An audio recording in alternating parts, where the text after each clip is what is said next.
Okay, welcome everyone. Welcome to Kids in Mind.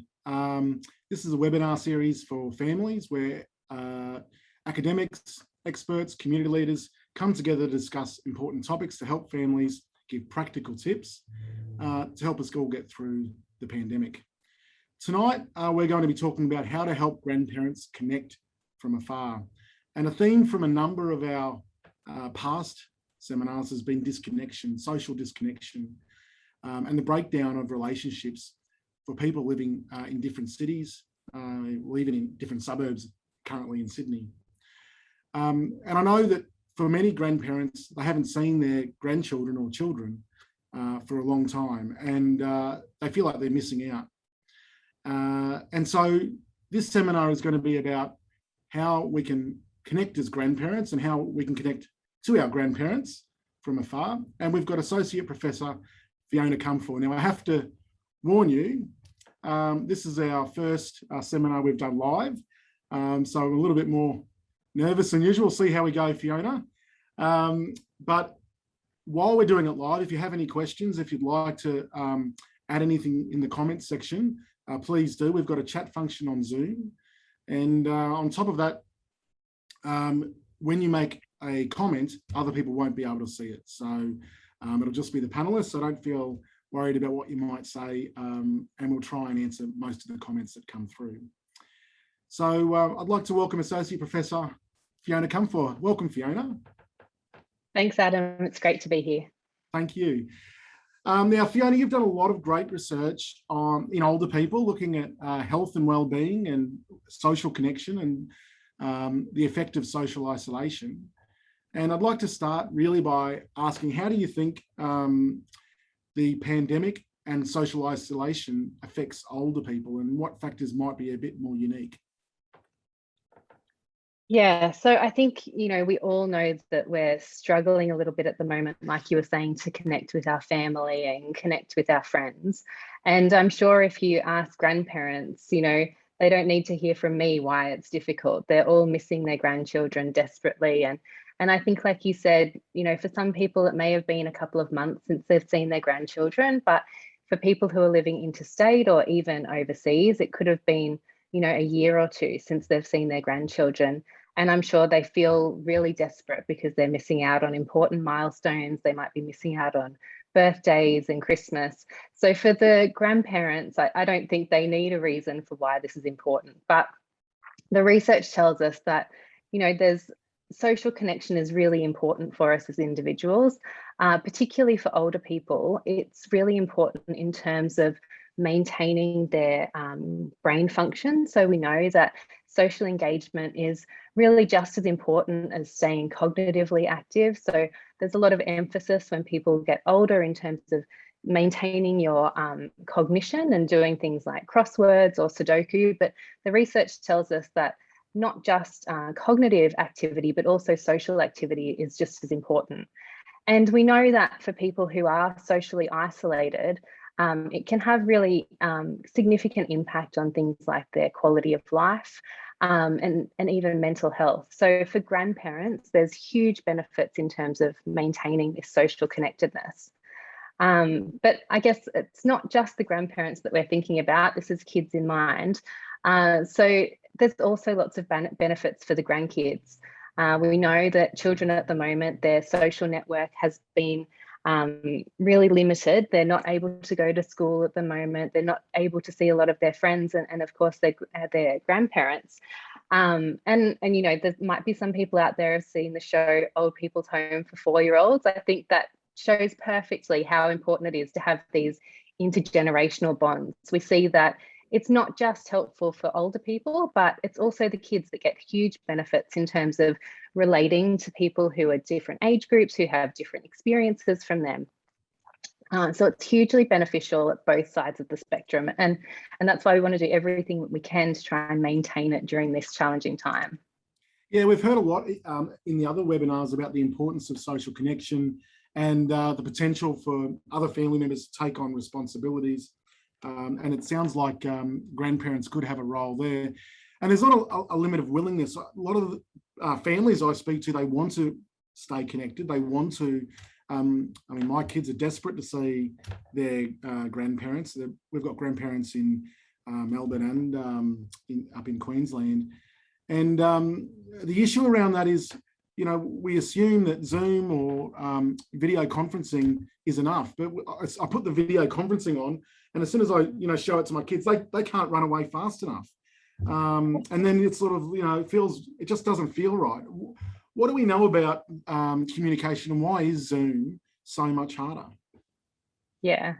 So we've done a lot of research. We actually know a lot about social communication and what makes a good social interaction. And so in normal everyday situations, you might think that social communication is all about what we're saying, but actually there's so much more to it than that. So there's things like people's tone of voice, or what we call their prosody, how you change the way you speak. That tells something about how you're feeling, whether you're happy or whether you're sad or bored or tired. And there's also all of the nonverbal cues. So things like our facial expressions, whether we move our hands. We've done quite a lot of research where we observe people in interactions and we don't pay any attention to what they're saying, but we just focus on their nonverbal cues or their body language. And we know that there's so many subtle cues that tell someone how we're interacting in a situation. So is the other person nodding? Are they moving closer to us, or are they moving further away? Are they fiddling with their hair? Are they grooming? Are they fiddling with an object in the room? All of those things tell us signals about how, you know, the social interaction is proceeding. And all of these things, you know, we do automatically. So, you know, when you're having a conversation with someone, you don't really pay attention to how close they are sitting to you. But, you know, our brain automatically processes this information, and it tells us, are they interested? Are they disinterested? And we adjust accordingly. So you can sort of read the room. And unfortunately, these, you know, Zoom or FaceTime or whatever video conferencing you're using takes away a lot of those cues. So it means that we don't have those non-verbal cues that we rely on so much to know how well we're doing in the social interaction.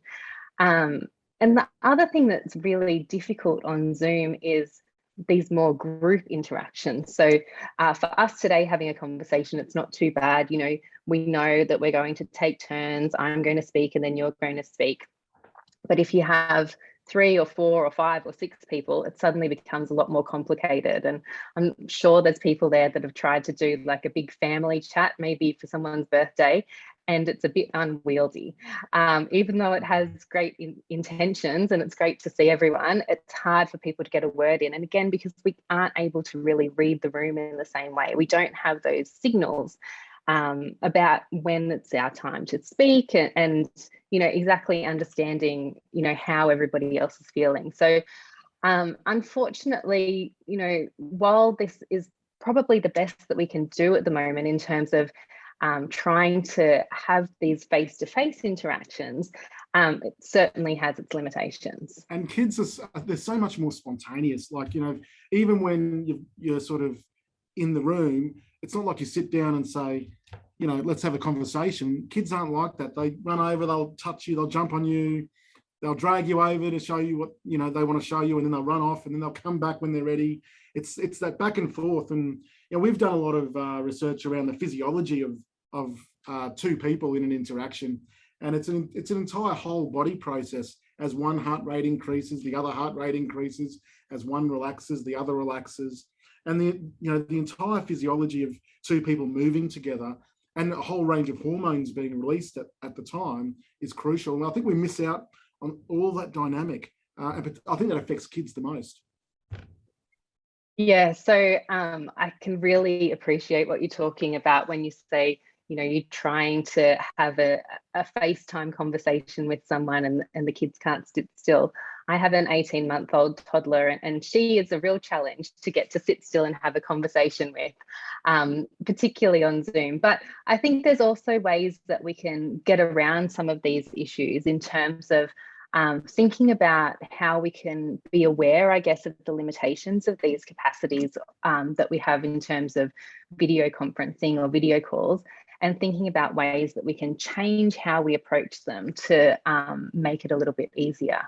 So, thinking about very simple things like we know that the attention span of children varies as they get older. So for young kids, maybe a minute or two is all that they're going to be able to handle. And so doing things more regularly rather than taking a lot of time to do them can be really helpful. Also thinking about, when's the best time of day for doing these Zoom chats. So, it's probably not the best time if it's just before nap time, or if someone's been busy, we've got a primary school age kid who's been on Zoom all day with their class teacher, then maybe it's understandable that they don't want to sit down and have another long conversation. So thinking about, picking your times about when is a good time to have a discussion can be really helpful. And for particularly young kids, maybe not necessarily thinking about having a conversation with them or asking them questions, but sometimes, it can be enough just to watch them. So, parents can make a call the grandparents and sit them up on a shelf, and they can watch the toddler or the little kid run around and play. I think for grandparents, you can still get a lot of pleasure about feeling like you're in the room and feeling like you're taking part in something, even if it's not sort of what adults would consider a one-on-one conversation. So, there's lots of ways that we can sort of incorporate it into our everyday lives, even without them sort of sitting still and having to pay attention. Yeah. Oh, we had this great interview on the radio the other day, and Jan from Newcastle, if you're here, she rang in and said she plays these games where it's who can make the best joke, and they rate the joke, and it's those sorts of spontaneous but fleeting interactions that you can try and get frequently that might build relationships up more effectively. Is that what things would you suggest, Fiona? Yeah, so I think one of, the good things to come out of this long period of time where we've had to rely a lot more on technology is that people have started to become more creative in terms of how they actually approach these issues and how they problem solve some of the challenges of the technology. I love the idea of joke ratings. I think that's fantastic. And I think, one of the things that we know is that having sort of a shared activity that someone's doing together can be perhaps easier than having just a one-on-one conversation. So I think lots of people have had the experience of saying, how was school today? What did you do? And the kids say nothing. So, trying to find activities or things that you share can be really helpful. So whether that's joke rating, whether it's things like playing games together remotely. So I think there's lots of ways that you can set up a game of chess. Someone has the board on one side and you just tell the person where they want to move it. You can do the same with lots of different board games. So that can be a sort of activity that you can do over Zoom. But also, like you said, I think it doesn't necessarily have to be these one-on-one conversations where you sit down in front of a computer. Of course, they're great, and that can be part of the social connection that we're creating with people, but it's not the only thing that we need to be relying on. So for example, in my family, we have a group chat with all of our brothers and sisters and all the grandparents involved. And we use it to basically, it's called baby spam. We just spam them with photos of all the grandkids, and the grandparents love it. So, we can, often what grandparents I think are missing is, the mundane things, seeing them grow up day by day by day. And sometimes that can be, difficult to capture if you're only organising a Zoom meeting once a week or once a fortnight and they're sitting in front of the computer. Whereas I think having those sort of very regular updates can really help grandparents feel like they're there and they're watching children go through these milestones. I'm sure for people with young kids or who have had young kids, they know that daycares now, it's almost routine that they'll send photos of what the kids are up to during the day, whether they're playing in the sandpit or whether they're reading books today or learning about farm animals. And that really shows how, these little photos, brief updates throughout the day can really help you feel like you're there and you're being involved. So I think, that's another way that we can think about just switching up how we're using this online technology rather than having formal conversations. Just, if you happen to take a cute photo of your kid, maybe where they've, thrown dinner everywhere, or they've made a mess, or, the terrible state of their room, take a photo of it and send it to the grandparents. I'm sure they'll get a lot of humor out of it. They'll get a lot of enjoyment out of it. So just sharing those little things can be really helpful. And I guess it gives them something to talk about when they're speaking to the kids. One of the things that we're talking about in future webinars is the role of extended friends and family in helping with education. And rather than it being seen as a task or something extra, there's probably things that grandparents could be co-opted in doing with kids that could help with the day. What sort of things might you suggest? Yeah, I think that's a really great thing to remember as parents. So I think one of the things that we know is the impact of the pandemic and lockdowns on people is so variable depending on your own life situation. So for parents, I think there's this huge overload. They're having to do all of their work, whether they're working from home or they're going out and working. And on top of that, they're trying to do schooling or they're doing childcare. Maybe your cleaners can't come, so you're having to do extra housework. I think there's lots and lots of things that are on parents' plates at the moment, and they're super busy. But on the other hand, you have grandparents who are having their responsibilities stripped away from them. So for older people, often they're involved in volunteering. They might be involved in community groups. They might be involved normally in the caring, and now those caring responsibilities have been taken away from them. So for them, there's this sort of huge amounts of time that they have suddenly available and that they need to fill. So I'm a huge fan of co-opting some of those grandparents and helping them with some remote caring. So a few things that I've either heard people doing or that I do myself, I'm quite a big fan of the remote babysitting. Obviously, you still need to be in the room, but I find one of the best times to call my mum is when I'm organising dinner. So she can be occupying my toddler, and at that busy time of the day, it's great to have an extra set of eyes or someone that can be there singing stories. I can see someone in the chat has suggested reading stories, singing songs. Absolutely, they're fantastic things that still work very well over Zoom.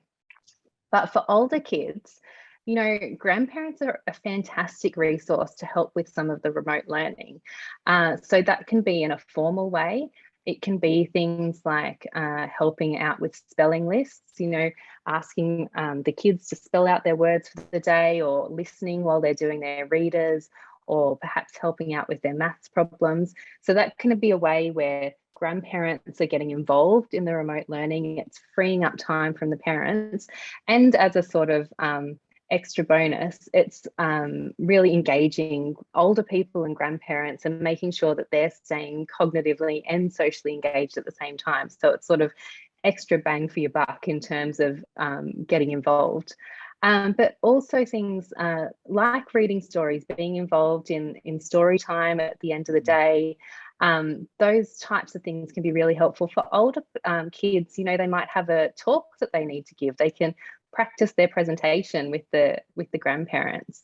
And I think a nice way of thinking about that is, if there are times of the day when, you might have a really busy meeting or something that you need to get done at work, maybe that is a great time for the kids to get in touch with the grandparents. So, that can be their own special time. Obviously, this is if kids are a bit older, but, there's ways that you can, I think it's helpful to be creative and think, are there ways that grandparents can remotely alleviate some of that pressure that parents are facing? Yeah, we've certainly gotten in the habit at story time of bringing grandparents, because that's a great opportunity for them to tell a story and to engage the younger kids, and it seems to be working quite well. And I guess that's part of the issue here, though, is that social disconnection is quite significant at the moment, and families are far away. And I was reading a study today, actually, on how older people are being affected by COVID in different ways. And this study in the States actually reported that for older people, they are getting reduced time with their families when they're living further away, of course, but they're actually increasing overall time with their immediate community. And I just wonder if for older people who may be feeling a sense of isolation, if there are other things they might be able to do to feel connected with others. Yeah, that's a great point. I mean, I think firstly, you know, we're talking about grandparents specifically today, but a lot of these things apply to older people in general. And I think, you know, I quite like the people who place the emphasis, you know, it's not really social distancing that we're trying to do, it's physical distancing. So we need to be able to have that interaction with other people in a way that keeps us all safe and keeps the community safe. But I think one of the things that people are really missing is those sort of trivial interactions. When you are sitting on a bus with someone and you start having a chat, or you're waiting in line with the supermarket. So those types of things is what people are really missing. So I guess the first thing that I would think about is, you know, when you're going out, when you're doing your exercise, walking out in the community, you know, wave to people, say hello. I think, you know, people really are receptive and really are grateful when, you know, you notice that there's other people around you. I think even, you know, sometimes if you're having your morning coffee, instead of sitting out the back, sit out the front, you know, have a chat to the people as they walk by. You can be out there with your mask, they can have their mask, we can stay our 1.5 meters away, but get to, you know, having chats with people, I think is really important. We know from a lot of the research that we've done in terms of understanding the brain regions that are involved in social interactions, that the parts of the brain that's important for recognizing emotions in others are really closely connected to the reward systems in our brain. So actually, when we engage in people, we have this rush of dopamine and other neurotransmitters, which is basically rewarding for us and wants us to engage in it more. So of course, when those social interactions are taken away, we're not getting that same reward that our brain is seeking. So certainly, I think there's ways that we can do that in COVID safe ways. For me, in the lockdown last year, I suddenly got to know my neighbours really well. So that can be one of the good things that comes out of it. You know, you can't go outside of your specific area at the moment if you're in Sydney and various other parts around the country. But, you know, that can really inspire people to get in touch with the other people in their street or in their local community. So if you know someone who's living nearby, think about going for your daily walk with that person. Again, making sure we're doing it in a COVID safe way. But, you know, when we're outside exercising, that can be an opportunity to engage with other people. And there's certainly... So I was going to say that could be quite challenging for, you know, when people are so worried about catching a virus, particularly a lot of older people who are most vulnerable. But I think even subtle things that you can do, you know, we had, I remember our Sydney grandma, Gina, who lived next door. She used to just drop things off or make things for us, and we'd make things for her. You don't have to be close to each other. You can just do subtle things for each other that's meaningful. Absolutely. So yeah, of course, we want to make sure that people are safe, and that's the most important thing. That's why we're doing all of these things. That's why we're making all of these sacrifices. But like you said, you know, you can definitely do things like, if you bake a batch of cookies, drop it off to your neighbours. Around our area, a lot of people have herbs growing and they take cuttings and leave them out on the fence, or if there's books that they're finished up with, they leave them out for people to take and borrow. So I think just, you know, that general sense of community and engaging is really important. We know, you know, this social connectedness is really important. It's really the fabric of a community. So I mean, I think there's lots of ways that we can think about how we can contribute to a community and really feel like we're needed and have value, and do that in ways even with the various restrictions that are happening at the moment. I hope lots of people have a Gina out there, though. She sounds fabulous. She was excellent. One of our, and we care very much for Jenna. She feels like one of our family. So we've got a comment from Julia saying that 2 of our grandchildren live overseas and they've been using Zoom for years, but they work it through bedtime stories as the key time to connect. Another comment is that my 6-year-old loves giving violin concerts to grandparents when normally it's difficult to get them to practice. Timetables practice is also great. What a brilliant idea. My kids don't do anywhere near enough music practice. That's it. Grandparents, if you're on, that's what you're doing. Are older people with health issues, here we are, or dementia, you're asking the right expert here, or dementia, more at risk from feeling disconnected? And checking on older people with health issues or dementia. I don't know where that didn't quite, I think there must be a comment missing, but do you think people with health vulnerabilities are at greater risk from disconnection, and what do we do about that? Yeah, so I think there's a lot of the issues around the current restrictions are really challenging for people with dementia.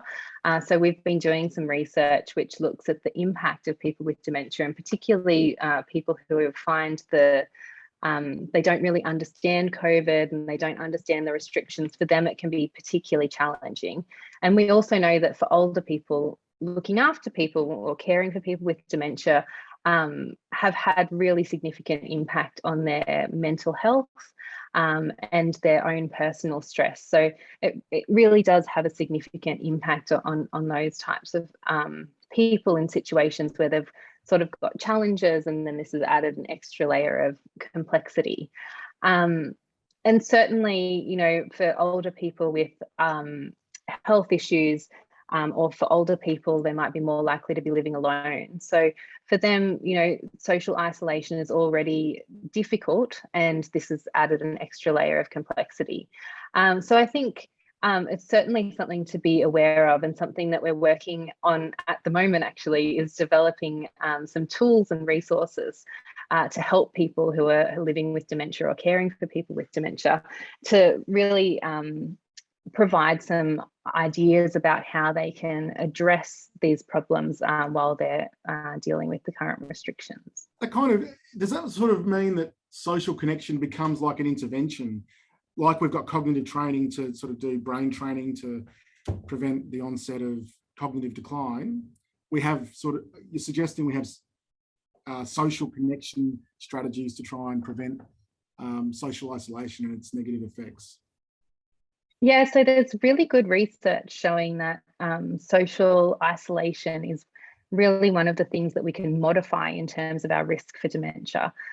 So, you know, it's really a way that we can provide interventions, you know, really encouraging people to maintain these social relationships and social engagement.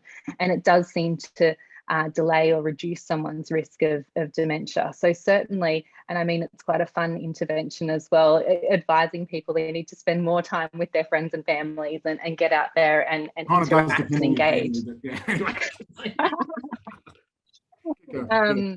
So yeah, certainly the research suggests that social engagement is really critical across our entire lifespan, but particularly for older people. And I think for older people, you know, obviously there's such a huge variety when we're talking about older people. You know, some people are still in the workforce, some people are really actively engaged, some people are very tech savvy, and other people may not have as much experience with the digital world. But, you know, really thinking about how we can maintain social engagement is relevant for everyone.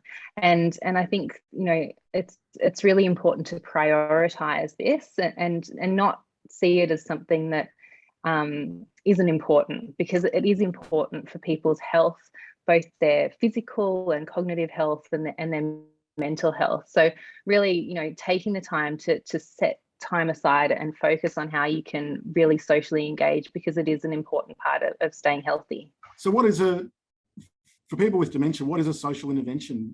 What do you modulise for that?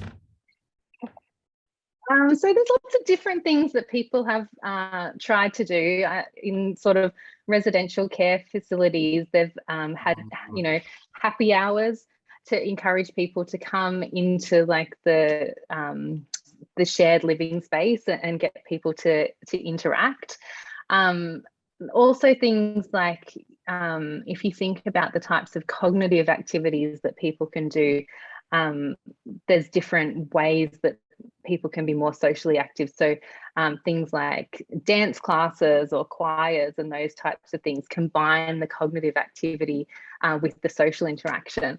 And of course, unfortunately, those things are a little bit challenging to do at the moment. But I think that's where there have been a lot of people who have been thinking about how we can still engage online. So for example, things like book clubs moving online, church groups moving online, so that people are still having as much as possible social interactions and people in their community. So are there any programs you know of that connect isolated older people with kids, or that help them to sort of develop strategies online?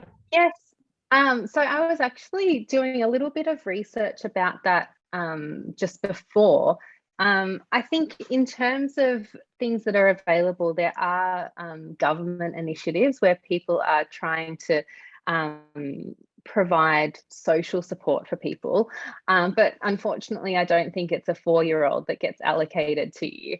But there are also some research studies that have been looking at the benefits, for example, like people have spoken about, the benefits of story time. So trying to link up older people with younger people in the community. Unfortunately, I guess as we all know, so much of this is fast moving. So a lot of the initiatives that were in place were designed for face-to-face. And so for us now in the research setting, a lot of the work that we've been doing is trying to, think laterally and come up with ways that we can now move these things online. So, how can we have all of the benefits of these social interactions that we know work in a face-to-face setting, but how can we adapt them to suit the current environment? So it sounds like that could be an opportunity for the current time, that people could actually start to develop online tools, but they don't exist easily anyway currently. Is that right? Yeah, I think it's a really active area of research, and I think potentially one of the benefits that's going to come out of this is for people who are living rurally and remotely, that they'll be able to access some of these things that otherwise they wouldn't have been able to. So, for example, to participate in research, often these things are done at universities in big cities, and it's difficult to be involved if you're living in a regional or a rural area. But certainly, I think that one of the benefits that's going to come out of this is that we are going to be able to adapt some of these programs and interventions so that they can be done more easily online. And hopefully it will mean that we can include a lot more people who otherwise wouldn't have been able to access these different services. Yeah. Okay. All right. Well, I think we've just about exhausted you. Is there anything else you'd like to mention before we finish up? Any other questions from the audience? We've covered everything. I mean, it's almost a shame that the people in the audience can't see the great comments that we can see in the chat, because I can see so many people have really already thought about, different ways that they can engage with their grandkids. I can see there is a comment that's just come through now in terms of people who are unsure about digital and the online world. And I think, if you're fortunate enough to have some, younger people in your community, they're really the people who are going to be able to help you in terms of setting these things up and maybe teaching people how to FaceTime and Zoom. But I think the other thing that we really haven't touched on yet is that it doesn't all have to be online. So for me, I started writing letters to my 13-year-old niece, and she writes them back to me. And I mean, there is nothing better than getting a letter in the post that isn't a bill. So, thinking about, it doesn't all have to be online. I know that's a lot of what we've discussed today, because I guess that's the new technology, but, you know, picking up the phone and calling people is just as good. You know, it's just as good in terms of having a conversation. So if there's a friend in your network that you haven't spoken to recently, you know, picking up the phone and calling them, writing them a letter, those types of things are just as good as online. So I think while there's some benefits in terms of what we can do face to face, and there's certainly things that we're learning as part of the rapidly changing situation and the sort of barriers that we're trying to get it over, there's also some, you know, there's nothing wrong with going back to more traditional ways of communication. So absolutely writing letters, calling someone, even things like engaging in other creative pursuits that you might have. So for people who are interested in art, maybe painting something and sending that to your family members. If you're an avid knitter, maybe knitting something. If you're a baker, baking some cookies and posting them. So I think that there's, you know, we don't have to just rely on this technology. We know that it has its limitations, but really, I guess what the message is for people is to try and engage in whatever way you can, and also to know that, you know, this is temporary. We're doing this for the safety of everyone, but, you know, hopefully in the not too distant future, we'll all be able to be back with our family and friends. So I think trying to be creative and think what you can do now, but also stay optimistic for the future and look forward to those reunions. I'm sure there's going to be a lot of grandkids smothered in cuddles. Yeah, I think, I mean, just before we do finish up, the idea that you could take up a task where you could learn with your grandchild together, that would be ideal, wouldn't it? That sounds like a really great, one of those strategies that Jan would probably know all about. All right, guys. Well, I think I hope this live went okay, and we'll see you on Monday. On Monday, we've got a seminar with Kath Knight on mental health, and then on next Wednesday night, we've got Natalie Munro and Rebecca Sutherland talking about how to improve vocab and speech in the home, as well as what to look out for in terms of speech delay. And what to do about it if you do pick up some speech delay. So that'll be next Wednesday night at 8 p.m. So thanks very much.